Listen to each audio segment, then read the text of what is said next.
And we are live. Good afternoon, everyone. Welcome to A Bookish Moment. I'm Sarah Burr. And I am J.C. Kenney, and I need to warn you folks that this episode of the Bookish Hour may need to be burned at the end of the episode to protect the innocent due to the secretive nature of our author's past. So, with no further ado, Sarah, I think it's time to get bookish. That is a very great way to kind of cue things up for our conversation because we have such a cool guest with us today, you guys. Yeah. We have former CIA agent and best-selling author, award-winning author, Traci Hunter Abramson with us Whoop, this whoop. afternoon to talk about her many, many amazing thrillers, romance novels. I mean, she does it all. We've got a lot of ground to cover. But first, I would love to just welcome Traci to the program. Thank you so much for being here with us. This is so cool. I'm currently like going through a X-Files binge at the moment. So like I'm all about government agencies and it's like we're so excited to talk with you today. Well, thanks for having me. It'll be fun. So for those of you who don't know a lot about me or haven't come across my work yet, I'm actually when we call it the alphabet soup, but I used to work for the CIA, but I also for a couple of years there I was a liaison officer, so I worked with everybody within the intelligence community. And so one of the things that people find interesting is the fact that all my books have to be cleared by the CIA before they're shared with anybody. And so when I'm walking through, like when I go through security at the airport, I'm always like, there's a lock on my laptop, on my computer bag. And so, Still? yeah, Wow. I still keep it secure. So, Oh my and it's just like, goodness. yeah, so it's just kind of a different way of being, but yeah, so that's kind of my past. And but I've been I've been writing for more than 20 years now. So that's the So, new day job.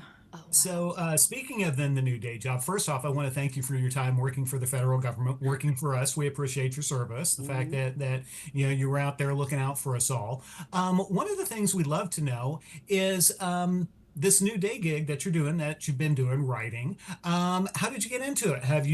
Were you like, Sarah and me, we both always wanted to be writers from, age 3 or whatever. Were you like that, or what happened to bring you here with us today, kind of? So I was definitely it was the dream job when I was a child. It's like Mhm. probably when I was like third grade or so, I'm reading things like, The Little House on the Prairie and Nancy Drew mysteries and things like that. And everything seemed like those authors were so talented, they made it look easy. Mhm. And we all know it's not. But, as an 8-year-old or whatever, you're like, oh, I could do this someday. And it was just the dream. And then I get to high school and starting to look at colleges and everything. And I remember I think it was my dad and my uncle were talking to me, and I'd never really admitted that I wanted to be an author. They're like, well, you need to go into something, really practical like finance. And so I was like, I did.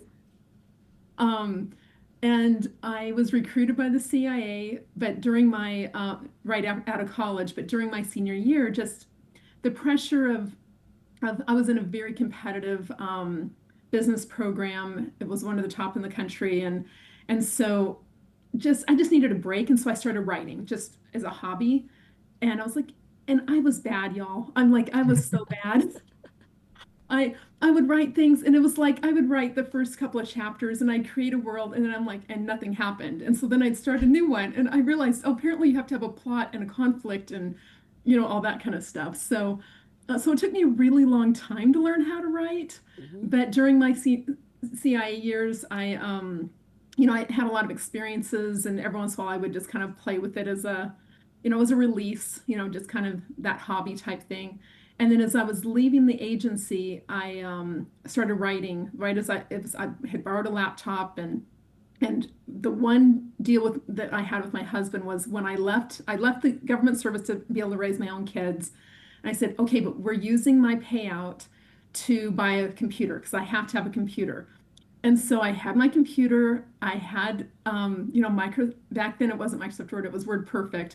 And I Mhm. would start a manuscript and I would hit the return button like a bunch of times. It would be a whole blank page at the end of my manuscript. And so if I heard anyone coming up the stairs, I would hit Control End so it would go to the blank state page because nobody knew I wrote. Like Oh, when you talk about a closet writer, I was the pro at it. And so when I finally had a manuscript I felt was worth, turning into somebody or submitting, I told my husband, I'm like, oh, honey, I did it. I finally sent in my manuscript. And his response was, what manuscript? So now, granted, I did work for the CIA, and so keeping a secret is kind of something you're trained to do. mm-hmm.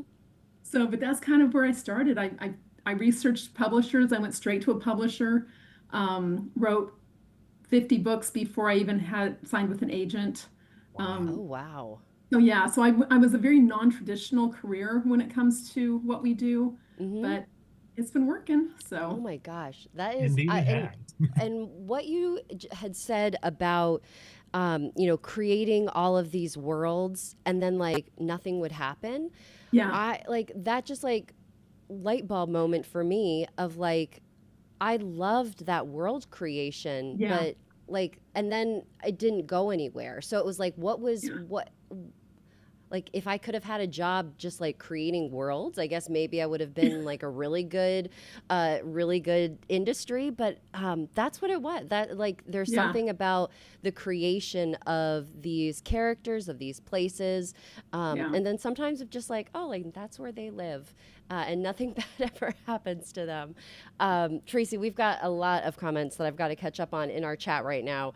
Um, and first of all, we have Regina asking, "Are you cleared to be here today?" I am. And that so and that's like a whole wild question in itself. But of course, we have Susan saying hello all, and also saying that JC's opening was really awesome. Regina saying good afternoon. We have Farmhouse Reader saying good afternoon, everyone, and we have DHBA saying happy Tuesday. Oh wow, so many things to unpack. Um, Yeah. So I'm going to jump in here, okay, Sarah, go while for you're it. Yep. figuring out, because, hey, folks, Sarah's struggling with some allergies today. So let's all If you send her can't some tell. extra healing thoughts and love for that. But at the risk of wading into a little controversy, I got to find out. Tracy, you mentioned you grew up on Nancy Drew. Sarah is a huge Nancy Drew I fan. am. So, Tracy, do you have a favorite Nancy Drew book? Oh. I don't. I think I read them so much that it was mostly the structure that I think I Mm, would kind of tear apart. Hmm. And so anything that I like, I don't even probably couldn't even name a title anymore. I just remember like the pieces of, oh, that was interesting that this happened to, in this way, or how the characters played together. And, I think it's just fascinating how all of us as authors can plant a clue and we don't even know we planted a clue until after we're like, oh, that would be a nice clue. And then we figure out how to mm-hmm. make it work. So Hmm. I think that, you know, trying to unpack those types of clues and the structure of a story Mm-hmm. was really helpful, having being such a voracious reader in my youth. I think one thing about the Nancy Drew books, especially as a kid, that just really uh, just brought me in was the fact that she did so much traveling, Yeah, and you got to visit so many like fascinating places. And of course, she has her friends along, but the travel that you did with your work, but then also like in subsequent years, traveling with family and everything, I feel like that kind of blends really nicely into your books themselves.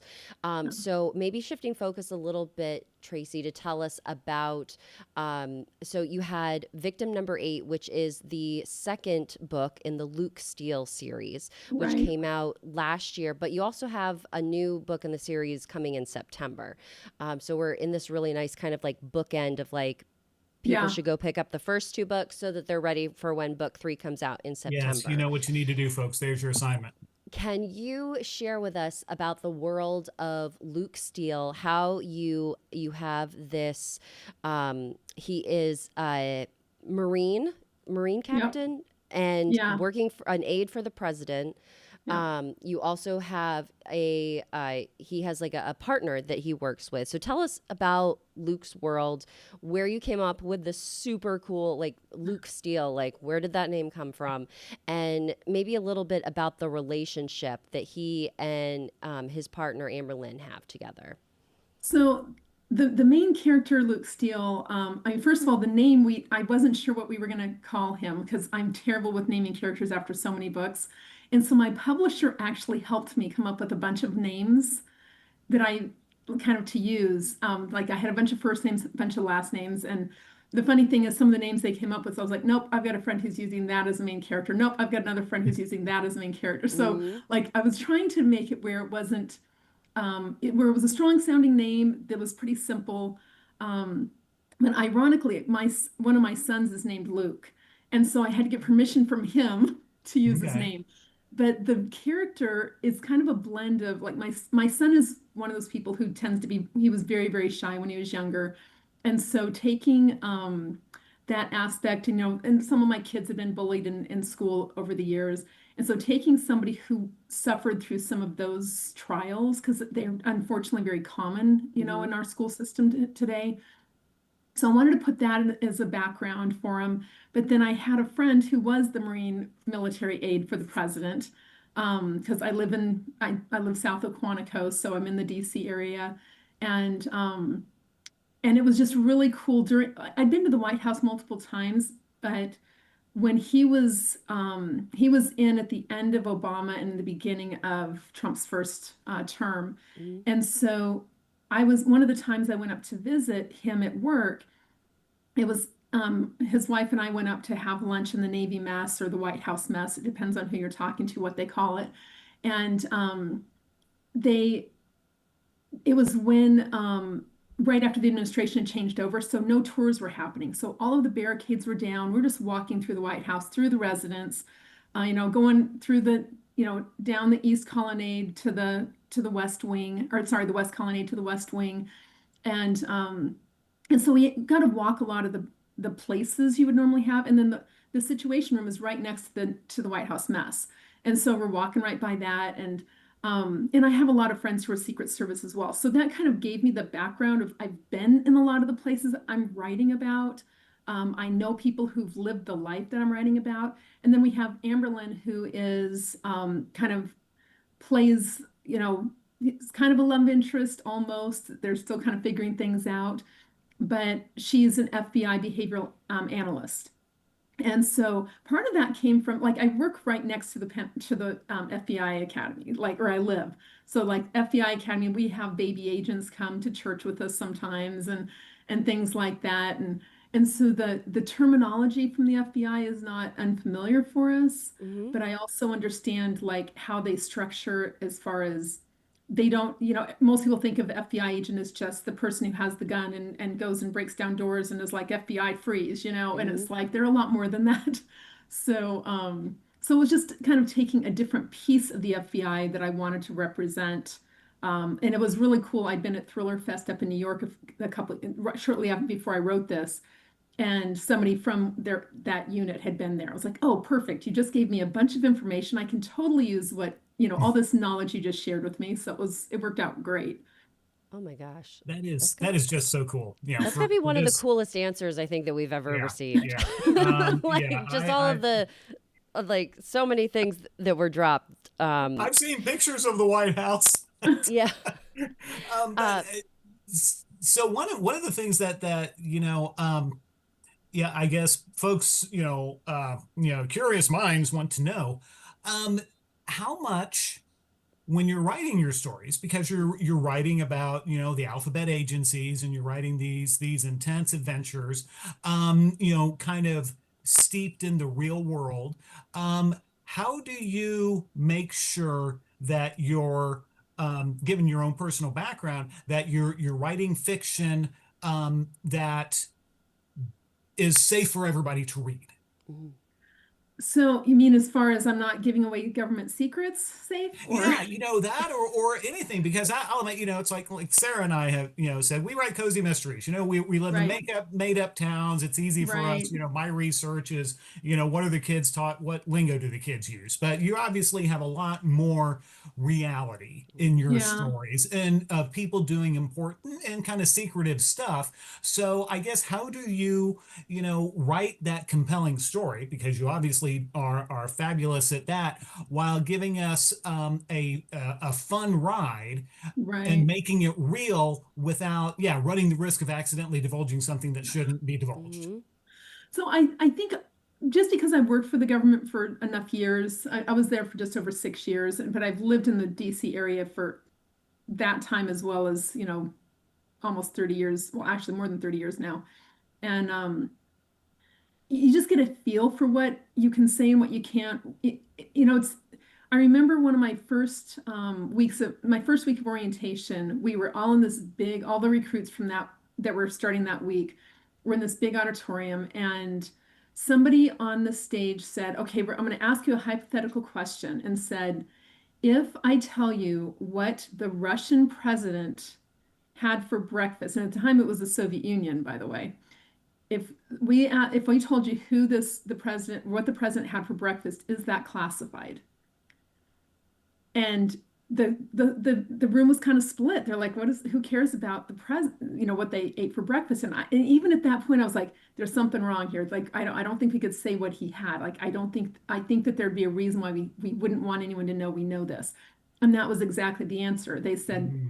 it is classified at the highest level because if we have somebody who knows what the president had for breakfast in Russia, then that means we have somebody close to him and we can't risk that person being exposed. And so it's a very, even though it seems like an innocuous tidbit of detail, it's actually very highly classified. And so I think just having that understanding very early on, and that analogy was so well put because it's helped me throughout my career in writing. Be like, okay, if I put this in, is this something that's going to help somebody create a true crime, or is it something that would potentially put anybody at risk? And obviously, if the answer is yes to anything, it's like, okay, how else could I do it? Or how could I make it fictional enough that there's no way this could actually work? Or I know that there's a safeguard in there I'm not mentioning that would absolutely catch this person or whatever. And so there are times, I mean, in the military, most of the people who are military have read my books, especially the military action ones, have said that I'm pretty on point as far as that, and they're kind of surprised at what didn't serve. But again, I've been around it for so long and Hmm. worked with them, during my CI days as well, that that I think it makes it a little bit easier. But the only criticism they've ever told me was, yeah, you don't have enough things breaking because there's always something that's going to break on a mission. And so now in my later books, I always try to make sure that something breaks because or Hmm. something doesn't work or there's some problem that because it happens, Yeah. like you never have a mission that goes 100% according to plan. So anyway. Oh my gosh, that is ugh, the. I imagine it can be a little stressful in like the creation process of like, oh gosh, am I like stepping on toes at this point? And like I find writing to be stressful enough, but having like that added like level of pressure to it is oh wow, like so cool. Uh, So we've got lots of questions from we the do. audience We today. Oh, do. cool. Yeah, Yes, we gotta. yeah, I gotta switch to our audience members here. yeah. Um, let's see here. We have. Oh, have you ever had a series, Tracy, be optioned for like we have Regina saying, "I see myself binge watching this right after like Reacher and Alex Cross." Yeah, nothing yet. Like I had a couple screenplays that we were shopping at one point, and it was right around the time that COVID was going on, so nothing's really happened with them. But we hope, we We hope that can that we would can happen at always some hope. point. Yeah, nothing's happened yet. Yet. That's So we right. And It's need to, nothing yeah. yet. and have a follow up question. Have you ever had one of your books rejected by the CIA and or told to rewrite it? So the only thing I've had was like the very first time it happened, they sent me a very coded message and said, on page such and such, Chapter 4, line 3, um, words 3 through 6, delete them. And I was like, oh, I never realized that would be classified. And so I deleted them and we were fine. Wow. And they And did so, have one thing another time where they were like, we're a little concerned about if people were to read all of your books that they would be able to figure something out. And so they had me make a change. They were great. The review board Mhm. came through and said, we want you to change it. We need you to change this. This is what we think would be the easiest way for you to make the change. And I just followed their advice, and that's what they Mhm. did. And I think the only other time they requested something to be changed, they ultimately changed their mind and went back on it. And it was after I'd already deleted everything. I was like, I don't remember what it was. I don't have it anymore. You told me to get rid of Mhm. it. So, but it's minor things. I think I've had 3 out of over 50 manuscripts they've cleared. Wow. So, Hmm. Well, and speaking of 50 manuscripts, Susan asks, first off, she's like, her mind is blown because Goodreads says that you have 68 books that you've published. So, would you mind telling us when your first book came out? Yeah. my first book came out in March of 2004. Okay.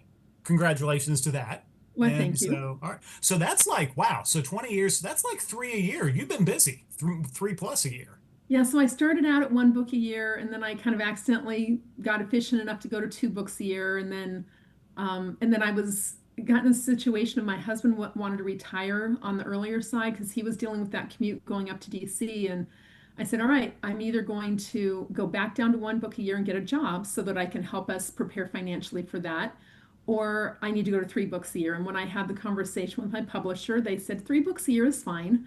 And so we went to 3, and then I co-authored some, so that kind of put a fourth in the year. And sometimes I'd have a novella that would put something in. And then COVID hit, and most authors had one of 2 things happen to them. They either completely shut down or they couldn't stop writing.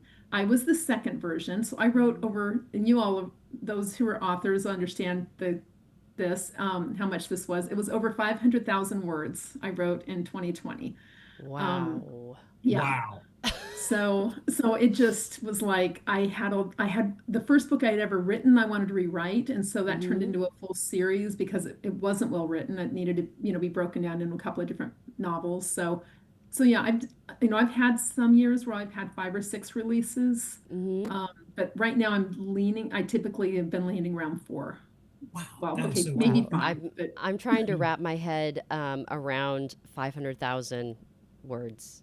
yeah. The That's a folks, just to give you a little idea, my books typically clock in at around 70,000 words per book. Yep. So that would be like 7 or 8 of my books in 1 year. And I need to go take a nap just thinking about that because We have, I think we have a humorous joke from DHBA asking, "What did Gorbachev have for breakfast?" Oh, That's I'm not telling. It's yeah, it's classified. classified I'm telling. information. And then Susan, because we have been talking a lot about your series that you have, Susan would like to know: do you also write standalone books? So I will say that my Luke Steele series, that one's more vertical. Like Victim Number 8 is better if you've read Hometown Vendetta, which came before it. Most of my series, however, do not work that way. They're normally companion novels. And so, like Staged Evidence, which is the second of my Pen and Dagger series, that one, the main character is the sister of the previous book, which was Hmm. Novel Threat. And so, most of my books, if you pick up book 3, it won't matter. Now, like, okay, we actually have it. So, this is Silent Strike, which will come out. That's the next Luke Steele. Hmm. That one, it wouldn't really matter if you've read the first 2 books. So, I normally try to set it where at most you might have 2 books you need, one book need to read before another, but usually the entry point doesn't, you don't need to really um, read the other ones first. So they're kind of more in the same world than they Hmm. are a series for most of mine. Gotcha. So That makes it very helpful to pick them up and go to town reading them. Um, and Regina, so this I'm gonna kind of co-opt your question into one that I also have, because Regina is asking, have you written any series that would be considered cozy, like what JC and I write? But what I would maybe what I would like to know is, Traci, I think it's clear like why espionage thriller novels would be something that like you would Yeah. very much like have the, they say write what you know, like you have that Yeah. world to write about. But then you write a lot of romance novels as well, and there's Yeah. also like romantic suspense blended in, and your thrillers are often hailed for how emotionally charged they are and how strong the emotional connections that the characters have within them. So Mhm. yeah, tell us a little bit about like your finding your genre and like where your happy space is. So I will say, when I actually started writing, I thought I'd be writing more YA Mm-hmm. because I was working with some young teenagers at church and they were looking for books that kind of were into the more adult characters, but we didn't want the adult content. Mm-hmm. And I was like, there's got to be more out there. And there really, at the time, and this was, 20, 30 years ago, um, there really wasn't much on the shelves. It was very, very few, and especially if they want anything in the romance genre. And so I set about, I was like, I was stupid at the time, very naive. And I was like, oh, if nobody else will write it, then I will. And so that's where I started. And Mm-hmm. so the one thing, even though I've switched genres a lot, and I actually have a cozy that I'm supposed to write later this year that my agent is excited about. So I may dip Oh my toe in wow. that space All as right, well. there we Oh go. my gosh, But that's exciting. all of my books are ones that a 12-year-old could read, grandma can read, the mom and dad who are sitting in the car on the road trip, everyone can listen to the audiobook and the blush factor is low enough where nobody's gonna be like, quick, turn it off or Mm-hmm. fast forward or something. So that's kind of been my space. As long as I can have that, it doesn't really matter what genre I'm in. Yep. And so I found that typically people enjoy the books that have more of the suspense for me, but even my romance, they usually will be like a sports romance. So like my Dream's Edge series was about ice skating, like an Olympic hopefuls and things like that. So I typically have something in there that is more, it's not just a guy meets girl and and then figuring out what circumstances are unique to them. It's Mm-hmm. typically there's some challenge they're overcoming together. Oh wow. And Fantastic. I feel like I know why you said that you were a naive when you're like, well, if no one's writing it, like I'm gonna write it. The There's this like concept of like if the genre doesn't exist, like I'm gonna create it and it's gonna like the publishing world is going to open like welcome me with open arms. And I can't tell you guys how hard it is to like write genre defying like Yeah, anything. Yeah. Um, it's tough because they're genres for a reason because people want to read those, and if they see something that's different, they're like, "Ooh, I don't know if I want to like right. try that out." So I like when you said that, I was like, "Oh man, like I know that feeling because I too." It's like early on in my writing career, it's like, "Oh, like I'm gonna write whatever I want," and it's like, "Well, no, if you want to like."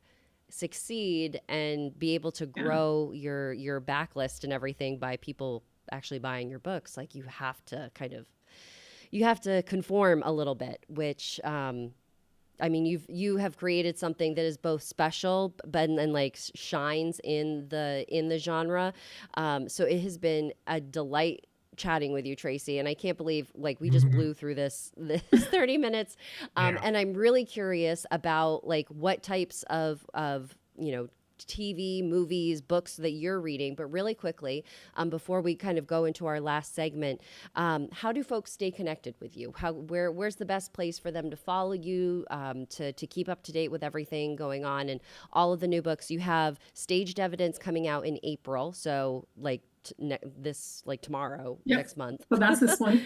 Yep. And that's Nice. number two in your Pen and Dagger series. And then Yep, the third, Luke Steele, is coming in September. So right. plenty to look forward to. But how do folks stay connected with you? So my website is just traciabramson.com and it's Traci with an I. And then I'm on the easiest way is usually like Instagram or Facebook. I'm on both of those and I'm pretty active there. So, but yeah, and then my newsletter, we always make sure that like I've got a few events coming up that all of those will be on the events page of my newsletter. Well, in my newsletter as well as on my website. Perfect. And so we'll have your website link in the show notes for people to click on. Really quickly, another question from our audience. A lot has changed in the last 30 years with military ops, jargon, and tech. How do you keep up with being outside of the business? That is a good question. So I just go to church or walk in the grocery store, hang out with people in my area that like they're Mhm. always I'm I'm lucky that I have a lot of friends who are in this space, especially when I go to writing conferences. Um, we actually do a dinner that I call the Formers Dinner, where it's the former military, former intel, and former Leo law enforcement officers. We all just get together and have a lunch or a dinner where we can all talk shop and nobody has to translate what we're talking about when Oh, we're speaking in Nice. acronyms. yeah. So I think a lot of that I just like I was on the phone the other day with a friend who's a former Air Force pilot, but he still teaches. And, just hearing him, like they were getting ready for an air show, and he's like, hear that sound of freedom, because the Blue Angels were going over. And he's like, and Mhm. all of the car alarms are going off. And just little things like that, that details that you wouldn't know if you didn't have friends who were Yeah, Mhm. in that space. So, Oh my gosh, it's that so is so cool. DHBA. Tracy has a lot of friends that she stays in touch with. That is so cool. Mhm. Oh my gosh, this was. Please, Tracy, come back and talk with us more because this was anytime you absolutely want. fascinating. Yeah. And especially when you're getting ready to write your cozy. Let Yeah. us know. Like we would love to like celebrate that. Um, what brings you joy in the entertainment world? What are books, TV shows, movies that you can recommend, or especially ones that you think do like the alphabet agencies well? I'm always curious about like what anything that Mm. is presented well. Well, I would Um, say probably what some of the best written, I would say I.S. Berry. mhm. I think it's the Peacock and the Sparrow. She's a phenomenal author. So I would say she's one of my favorite. Um, One person, if you want the military action type. Now he does not write clean like I do, but Jack Stewart is awesome. Mark Greaney, um, Simone Gervais. There's quite a few that are just amazing authors. Um, Recently, I just read. In fact, I was a conversation partner with Tracy Sierra for her book Warning Signs, which that is a very different type of suspense. It was like a 12-year-old is the main character, which was a lot of fun. But the other thing I was really cool not long ago was, and this is a totally different genre, was I was an executive producer on one of my girlfriend's movies, a book to movie conversion called Seeking Persephone. And it's kind of like the Pride and Prejudice type thing, but that's now out on Amazon. And then Well, I got to cool. go to her, Congratulations. huh? Congratulations. That's That's amazing. awesome. Yeah, it was a lot of fun. I was like, it needed to happen. She's an amazing author, and we actually have a lot of crossover because I think we have similar humor in our books. Hmm. And so, and again, those deeper characters and such. So, and then she has another one. It's Sarah Eden is the author, and she's got another one dropping, I think, tomorrow. A movie called Sheriff of Savage Wells. So I got to run out to Utah for the premiere for that one. But that'll drop on Amazon, I think, tomorrow. Oh my It's, goodness, that's so cool. I think so yeah, my what happy I place is all my friends and reading their books. Yeah. yeah, It's oh my amazing. that's amazing. That is a wonderful happy place to be. Yeah. Um I'm going to have to I think Seeking Persephone sounds very familiar, and so I think I'm going to have to check that one out for sure. It is Mm. so good. It was Perfect. actually fun. I was in the UK when they did part of the filming, and it was Mhm. amazing. Oh, So, oh wow. What an incredible life. Thank you so much Yes. Tracy for sharing this with us. Um JC, any recommendations, updates from your end since we last chatted? Well, so I'm just going to say, I don't know if it's real authentic. I'm pretty sure there's no authenticity at all to it, but I just started for the first time watching The Blacklist, and it has been fun because Oh, James mhm. Spader is so good at being a smarmy character that you can't help be attracted to. But so that's a lot of fun. It's episodic. It gets the blood pressure up a little bit. So that's I just started it, and that's been a lot of fun. So that's my recommendation for this week. And Oh, what do you got, nice. Sarah?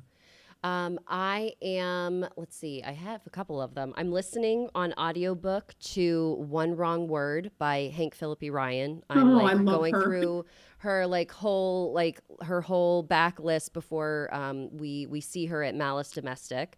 The audiobook is very well done. I really like the woman, the way that she speaks. She's got really like, there's something about her voice I really like. And then true crime wise, the show that we're watching is called Before They Kill Again.